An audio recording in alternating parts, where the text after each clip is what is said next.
Et boum, les pièces à toi, les pièces à toises, les gars et les filles, on se retrouve dans une nouvelle vidéo pour voir l'histoire de Pionça. Donc voilà. Après, voilà. Après, je ferai la même chose avec Montaigu. Ah oui, il y a Mena qui a une histoire de hop, hop. Je ferai la même chose avec Montaigu. Ouais. Ouais, elle va durer longtemps la vidéo là. Une petite heure. Attends.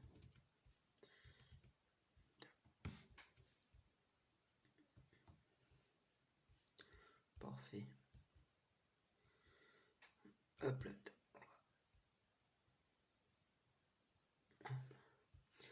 Alors, vers le 22e, 22 ans, 22, 22 siècles d'histoire. Ça fait 22 ans que ça existe, donc voilà.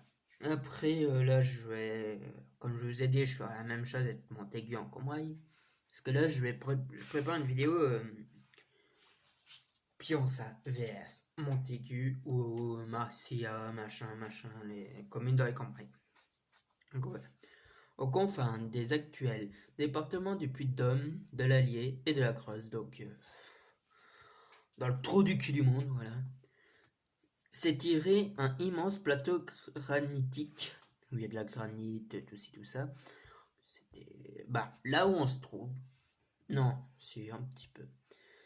Et vas-y, en vaste bassin et entaillé des gorges encaissées, encaissées. Les courges encaissées, oui, encaissées. Puis ça, c'est dans une cuve, pas comme Saint-Éloi qui est dans une plaine. Les Combrailles, au cœur desquels se situe la commune de Pionça, si quelques éléments d'activité datant de l'époque néolithique. Donc, si la ta. J'étais pas né. Non, même vous n'étiez pas né. H-pierre poli ont été découverts ça et là en Combraille. Les vestiges les plus intéressants et témoignent d'une présence humaine organisée à Pionça provenant du 1er siècle avant Jésus-Christ. Pionça est alors un territoire Averne, donc les Auvergnats, d'où les Avernes avant c'était le nom de l'Auvergne. Maintenant c'est Auvergne. Et les Avernes c'était les habitants d'Auvergne. Donc maintenant c'est les Auvergnats. Les Avernes comptant à la partie du 2e siècle avant Jésus-Christ parmi les plus puissants peuples gaulois et exerçant une domination large et évolue au-delà même des limites du Massif central. Massif central, c'est Chaîne des Puys, Faille de Limagne, non, si, Faille de Limagne, c'est la Chaîne des Puys, Mont d'Or, tout ça, le Cantal et tout. C'est cette grosse tache noire. Le Massif central, en fait, c'est le Massif central au milieu de la France. Voilà. Après, ils font du commerce et datant une monnaie en or. La preuve née de cette présence à Pionça est constituée par des découvertes du trésor de Pionça. Oui, on a découvert un trésor à Pionça. Oui, il est dans un musée à Paris. Voilà. Composant plusieurs dizaines de pièces de monnaie, pour la plupart en or. Des stataires, donc l'argent avant les francs, les euros, avant les euros, les francs et les stataires, c'était la monnaie auvergnate. À l'effigie de Vercingétorix, donc le grand chef des Avernes, et portant son nom. Voilà. La domination Averne est violemment remise en cause avec l'arrivée des Romains en 58 avant Jésus-Christ. Donc, Jules César, Obélix, non, Obélix, il était pas là.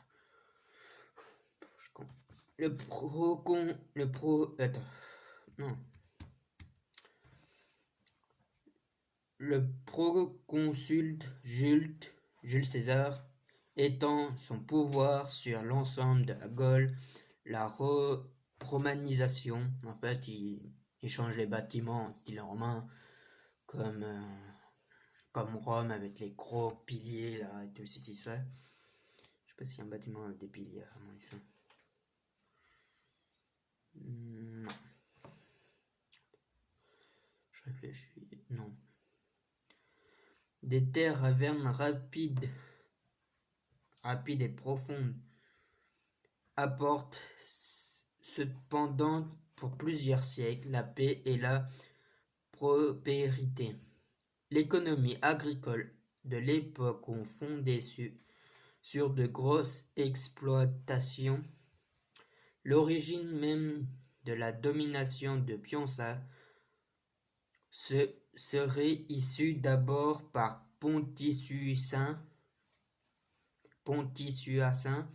domaine de Pontius. Elle devient Pontustin en 1118, puis Pinsa, le nom de la musique, à partir du Xe siècle, je sais pas combien de siècles, et enfin Piensa.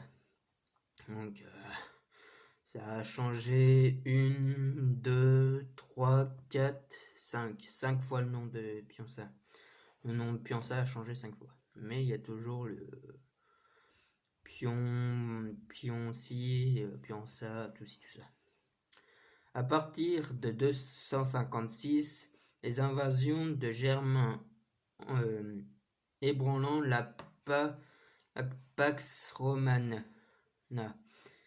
Et au 4-5e siècle, Piensa comme l'Auvergne sont rattachés au royaume Austrasie. Je connais pas. Le territoire de Piensa connaît alors un événement marquant de son histoire et fondateur aussi de son identité. Georges de Tours raconte qu'un certain Brachio de la cour de Sigival, gouverneur d'Averny, pour le comte de Thierry, premier roi d'Austrasie, poursuit un jour un sanglier dans les forêts de Piensa. L'animal se refuge dans une cellule et l'émérite Emilio, qui convertit Brachio, la vie monastique. Brachio réforme par la suite le monastère, le mena, et fond de la nombreuses autres. Brachio meurt à Piensa 572 en lieu. On coulait désormais une source devenue fontaine, qui portant son nom, avec le temps de Brachio, transformé en Bravie, est devenu le Saint-Bravie de la ville. Donc la Saint-Bravie, c'est la fontaine. Je vous mets une photo. Donc c'est cette fontaine là. Très belle fontaine. Jusqu'au, je sais pas combien de siècles, je sais pas lire les chiffres romains. Donc les invasions barbares ruinant la civilisation gallo-romaine, donc gallo-romaine c'est romain, machin, tout ça, créant une insécurité et obligation de se regrouper pour se protéger, en donnant naissance à la nouvelle forme d'organisation sociale. C'est le temps des seigneurs. Dans ce contexte, les habitants se transforment et les maisons se regroupent autour des châteaux qui, bâtissant devient des bastions bastions fortifiés, des bases fortifiées, où vont exercer les nouveaux pouvoirs seigneuriaux. À partir des châteaux de notre siècle, et seigneuries se multipliant et se disputant la suprématie sur la terre et la population je sais pas combien de siècle, l'église se structure et le moindre village est donné un édifice religieux. C'est l'époque des constructions des églises aux alentours de Piensa. Donc il y a l'église, une petite photo. Faveur religieuse, les croisades prêchées aux urbains, il eut conseil communiqué de Clermont en 1085, à partir de combien de siècles, l'affermissement du pouvoir royal constituant à ramener certains calmes dans la société. Au fil des années, des alliés des territoires organisant à Piensa devient un fief féodal, perdant le bas sur la seigneurie de Rochejago, qui est un village à côté de Piensa.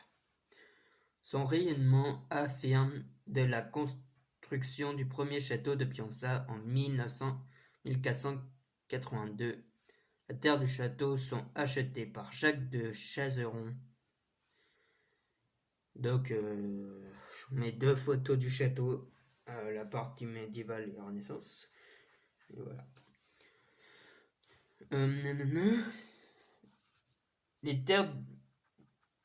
La terre et le château de Piensa sont achetés par Jacques de Chazeron et en 1604, Piensa passe dans la famille des Chabannes par mariage pour y demeurer jusqu'à la Révolution, la Renaissance.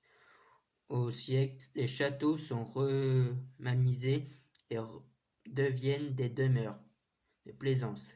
C'est le cas du château de Piensa qui connaît, sous le Jacques de Chazeron, des aménagements d'agrément avec la construction de la tour carrée et le lancement par ses descendants du vaste projet d'embellissement à l'italienne devant fait disparaître la forteresse inhabituelle.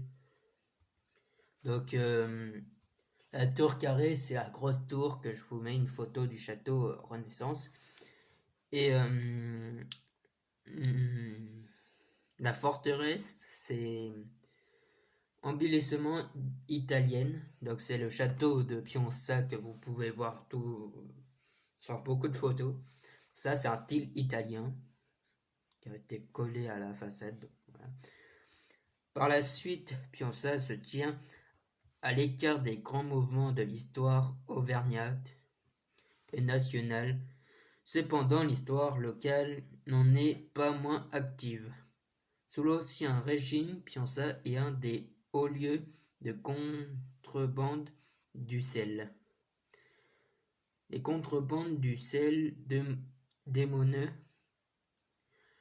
faussonniers utilisant les multiples chemins de traverse pour aller vendre aux Bourbonnais, région de Grande Gabelle, donc les Bourbonnais c'est l'Allier et tout, oui c'est l'Allier, où le sel est cher. Le sel c'est, en fait le salaire c'est le sel, donc c'est d'où vient le nom salaire, voilà. Le précieux condiment qu'il se procurant à bas prix en Auvergne, région rédimée, des centaines d'hommes s'abandonnent et ces trafics pour chasser par les Galelousses, les achères de la gabelle. Les événements révolutionnaires qui suivent n'ont que peu d'impact sur le territoire de Pionça comme sur toute la base d'Auvergne. Ils apporteront toutefois un changement notable dans le gouvernement du territoire local avec la création des communes sur les préminières des anciennes paroisses des cantons et des départements de Pionça et attaché au Puy-de-Dôme. Le périmètre de son canton est définitivement stabilisé au novembre 1801 et comprend les communes de Pionça, le quartier Laslette, Saint-Meunier, Bussière, Saint-Hilaire, Château-Sucière, Saint-Maurice, Rojagoux et Vergia. La commune connaît par la suite une vie paisible, portant par une activité économique relativement florissante, si on en jure par la qualité des demeures qui sont construites à partir je sais pas comment siècle. Ces marchés sont réputés et populaires, même après la Seconde Guerre mondiale. Parmi les activités que l'on retrouvait au XXe siècle avec les productions agricoles, citons pelle, penel, fabriquant les étoiles et parties de chanvre, de sabots, café, auberge, hôtel, voiturier, boulangerie, marchand de parapluies, chapellerie, épicerie, etc. Cependant, le potentiel économique local est insuffisant pour occuper tous les bras toute l'année. Au XXe siècle, une partie de la population rurale doit partir travailler en ville pour gagner des jours. 5% environ des habitants du canton de Pionça en 1820 suivront l'exemple des maçons de la Creuse. Au long processus d'émigration s'amorce alors qui conduit les ruraux vers les villes du département et au-delà vers Paris. En 1850 et l'année 1920, puis après la Seconde Guerre mondiale, les compagnies auvergnates connaissent un véritable hémorragie, car avec le temps, l'émigration provisionne devient définitive. Pionça n'est pas épargnée, et les deux guerres mondiales importent aussi une partie de la jeunesse locale. La population de Pionça passe de 1800 habitants en 1820 à 1300 en 1962 à 1082 en 2001. Ce phénomène oblige à repenser le développement de l'agriculture et par ricochet celui de la commune poussé par l'effort de reconstruction nationale et de la volonté affichée d'avoir une agriculture nationale, force en capacité de production autosuffisante. À partir des années 1970, les exploitations agricoles du secteur changeant de dimension et d'objectif, les troupeaux de vaches laitières sont remplacés par ceux des charolaises. élevés pour la viande. Reconnaissables à leur robe blanche, ceux qui quittant l'agriculture et souhaitant rester au pays vont chercher un emploi dans le bassin industriel, proximité, proche de Saint-Éloi-les-Mines, Saint-Orge-de-Mont, les Anzises et Commentry, puis la commune, sous la volonté des municipalités, survissent spécialement des développements vers l'activité médico-sociale et la sanitaire, qui ensemble offrant un volant employé d'agrandir, permettant d'agrandir une vie locale consistante et active. Dans les années 1970, l'implantation du centre de rééducation et l'agrandissement de la maison de retraite créent quelques décennies plus tôt, aujourd'hui en cours de rénovation. Oui, là, elle est plus en rénovation. Elle est toute bien, notre maison de retraite. Constituant ainsi à stabiliser la population de la commune. Les constructions d'un foyer d'accueil médicalisé en 1990, puis d'un centre éducatif ferme en 2008, sont venus renforcer ce processus lors que les déclins démocratifs, économiques et sociaux frappent durement les communes des alentours. L'installation d'un supermarché redonnant en 2010 la nouvelle élan commercial de la commune et en intérêt retrouvé par les porteurs des projets de l'année à venir devient confirmé. Plusieurs résidences, logements est construit puis en 1970 et permettant à la commune d'accumuler en 2012 1116 habitants, désormais plus nombreux dans le bourg que dans les campagnes. Sur le plan de la gouvernance du territoire, les structures sont en plein bouleversement. À côté de la commune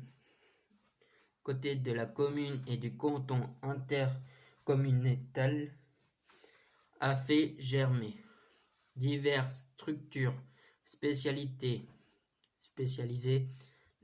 Création des années 1990 du syndicat mixte d'aménagement et de développement des Combrailles, SMDC, composant d'une centaine de communes, et en 2000 de la communauté de communes du pays de Pionça, regroupant l'ensemble des communes du canton, marquant un tournant dans la gestion du territoire de Pionça, qui n'est plus seul fait de la commune et traduit désormais une conception coordonnée, l'action publique et service d'une visionnelle collectivité, l'avenir. La collectivité de l'avenir. Donc voilà. Après, hop.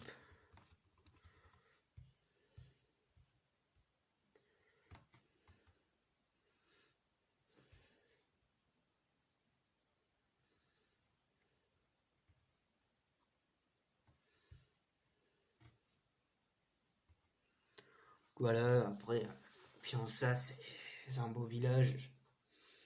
Je vais aller voir ce qu'il y a à Pionça. Alors,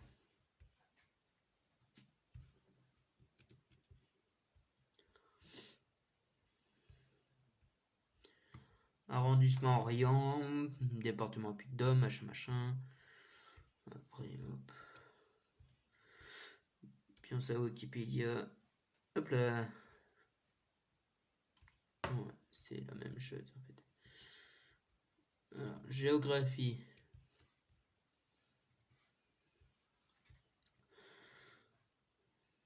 Situé dans le département du Puy-de-Dôme, à 530 km d'altitude, à la commune de Pionça et 30 km au sud de Montluçon par le départemental 1982 et à 71 km au nord-ouest de Clermont par la D229 jusqu'à Rion de la D2009.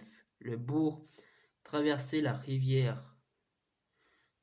par la rivière le Bourron, est situé au pied de la zone des Grands Bois qui culmine à 804 mètres d'altitude. Du point de vue ferroviaire, d'un déboulement partiel, ligne Montluçon-Clermont. En mise en service en 1981, ce déboulement part de Montluçon, passe par Néry-les-Bains, puis Pionça et rejoint la voie principale, la gare de Gouttière. La Gouttière de la gare. Le trafic voyageurs ne prendra jamais son essor en 8 ans. Plus tard, de desserte voyage est supprimé en 1950, Pionça devient un terminus et la voie jusqu'à Gouttière est déferrée. Vers 1952, finalement, en 1969, le trafic marchandises est lui aussi supprimé et la gare définitivement fermée. Le reste de la voie restera déferré en 1973. Donc voilà.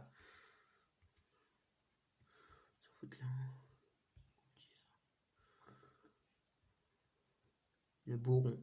Bourron est une rivière française qui coule dans les deux départements Puy-de-Dôme et l'Allier et de la région Auvergne-Rhône-Alpes et influent droite du Cher, dont le sous l'influence de la Loire. Donc voilà. Et après, voilà. C'est un petit village Pionça, donc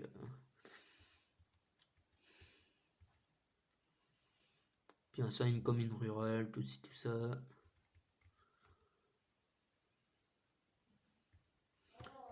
Après, je vous explique. Trevor, ouais. Donc après, là, voilà. Voilà.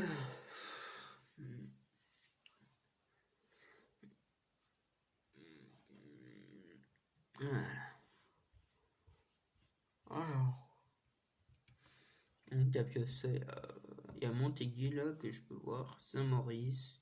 Montaigu, ça sera la suite. Je fais bien ça, donc j'irai prendre 2-3 photos si ça fait un beau soleil parce qu'aujourd'hui on était à la maison. Ah ouais, il y a des vieilles photos là en fait.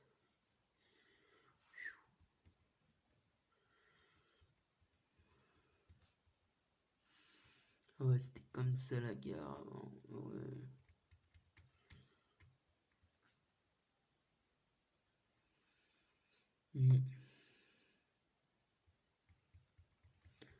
Donc attends, je vais aller voir. Donc à Pionça, il y a tout plein de choses. Il y a un Intermarché, il y a une pharmacie, il y a une salle des fêtes, une caserne, il y a un collège, il y a une maison de retraite, il y a un crédit agricole, il y a un bar, 2 bars, 3 bars, 2 restaurants, 3 résidences, le centre de rééducation, un beau château, la belle mairie, une boucherie, un coiffeur, 2 résidences de maison, Optique 2000, deux magasins de fleurs, une boulangerie, quoi d'autre? Bah après c'est bon. Ouais. Une station de lavage, deux stations-service, un garage. Bah, après c'est bon. Une école, un stade, un city. Donc voilà. Après voilà. J'irai prendre des photos et je vous ferai une vidéo sur tout ça. La vidéo a duré presque 31 minutes. Là, je ferai la même chose avec Montaigu dans Histoire.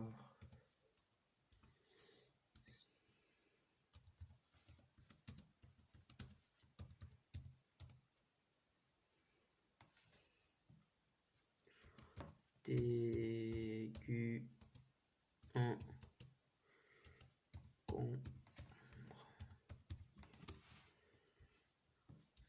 Montaigu on comprend Histoire.